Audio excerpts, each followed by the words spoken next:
বিধানসভাতে আপনি আইন পাস করছেন, আমি বুঝতে পারি না আপনি কি করছেন।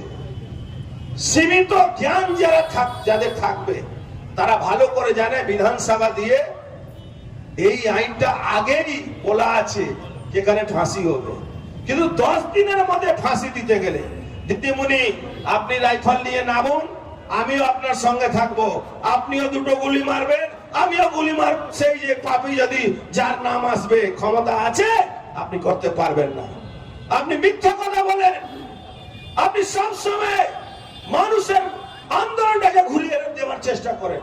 এখন আপনি আইন পাস করছেন, আর যখন দিল্লি আইন পাস করবে আপনার এই দালাল কিছু এমপিরা ওখানে হাউ হাউ করে চেল্লাবে, এই কল্যাণ ব্যানার্জি মতন লোকেরা, তারা ওখানে শুধু নাটক করে, মিমিক্রি করে, আর শুধু ধান্দাবাজি করার জন্য পুরো বাংলাকে তারা শেষ করে দিয়েছে।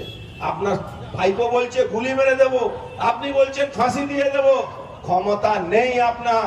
আপনি সব সময় এই আন্দোলনটাকে ভোথা করার জন্য, এই আন্দোলনটাকে ভেঙে দেওয়ার জন্য আপনি এই গল্পটা সাজাচ্ছেন।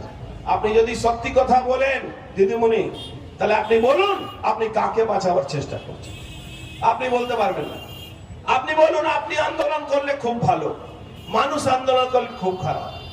আপনি বলুন তো, আপনি মাঠে আজকে স্কুল কলেজে আপনার ছাত্রদেরকে বলেছেন, আরে আপনার ছাত্র নেতাকে কালকে উত্তরই পড়িয়েছে যে ছাত্র নেতার এগেইনস্টে আপনার সিআইডি 400 লোকের চাকরির জন্য ঘুষ নেওয়ার জন্য মামলা করেছে, সেই ছাত্র নেতাকে আপনি উত্তরই পড়াচ্ছেন। বাংলা বন্ধ করতে পারছে, বাংলা বন্ধকে রুখতে পারছেন না, তার জন্য গুলি চালাতে হচ্ছে। আমার এলাকায় একটা আমাদের প্রিয়ঙ্কু পান্ডে আছে, তার যে যাচ্ছে তার উপরে গুলি চালানো হচ্ছে। আরে দিদিমণি একটাই কাজ করুন, আপনি মাওবাদীকে পুষে ক্ষমতায় এসেছিলেন, তারপরে মাওবাদীদেরকে আপনি খুন করেছিলেন, আপনি আপনার ভাইপো বলেছিল এই কিষণজিকে আমরা মেরে দিয়েছি। আপনি ইউজ এন্ড থ্রো, বাংলা মানুষ আজকে আপনাকে ঠিক মতন চিনতে পেরেছে, সাধারণ মায়েরা দিদিরা আপনাদেরকে ঠিক মতন চিনতে পেরেছে।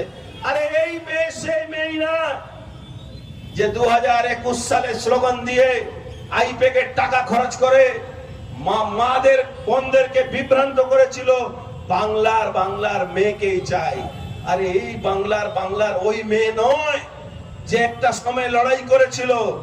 এই বাংলার মেয়ে নাম করে আজকে শুধু টাকা তোলা, এক্সটর্শন করা, ডাকাতি করা, মানুষকে খুন করা, মানুষকে সমস্ত রুজি রোজগার বন্ধ করে দেওয়া, আজকে কলকারখানা থেকে সমস্ত জিনিস বন্ধ করে দিয়ে উনি ক্ষমতায় টিকে আছেন একমাত্র মাইনরিটি ভোট দিয়ে। আমি তাদেরকে বলবো মমতা ব্যানার্জি কারো না, মাইনরিটিরা।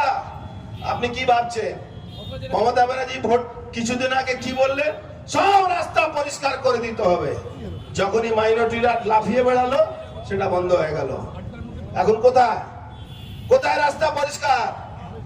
তা আজকে কবে আপনার ইউজ হবে, কবে আপনাকে ফেলে দেবে আপনিও চিনতে পারবেন না। আর যদি এরা চলে যায়, তাপস দা খুব ভালো কথা বললেন, এই যদি চলে যায় তাহলে পুলিশ বিদ্রোহ করে দেবে, পুলিশ গুলি মেরে দেবে মমতা ব্যানার্জি, বলবে আমাদের রোজগার বন্ধ করে দিচ্ছেন আপনারা। একটা জিনিস আছে দেখুন, সিভিক ভলান্টিয়ার উনি অ্যারেস্ট করেছেন, আমি বলছি না ও করেছে কিনা করেছে, বলছেন একমাত্র অপরাধীকে আমরা ধরেছি। সেই সিভিক ভলান্টিয়ারকে আপনি তার বোনাস বাড়িয়ে দিলেন 7,500। বাহ, খুব ভালো কাজ করেছেন তো। রেপ করলে বোনাস বাড়িয়ে দেবেন, পয়সা তুললে তাকে হিস্সা দিতে হবে। আগেও দিদিমণি বলতেন 100% মধ্যে 75-25, এখন দিদিমণির ছেলেরা অনেক চালাক হয়ে গেছে, 150% তুলছে, দিদিমণিকে 100% দিচ্ছে, 50 আগে থেকে নিয়ে নিচ্ছে। এই অবস্থাতে বাংলায় চলছে। আজকে প্রতিবাদ চলবে, আন্দোলন চলবে, যতদিন মমতা ব্যানার্জিকে বাংলা থেকে বিদায় আমরা না দিতে পারি। অনেক টাকা হয়ে গেছে, বাইরে অনেক টাকা জমা আছে, অনেক তথ্য আমরা জানি, কিন্তু একটা জিনিস সবসময় ইনার মনটা বেড়ে যাচ্ছে কেন বলুন তো? কয়লা, বালি, গরু পাচার, টাকা নিয়ে রোজগার, একজন বলছেন ফাঁসি দিয়ে নিয়ে নেব নিজেকে,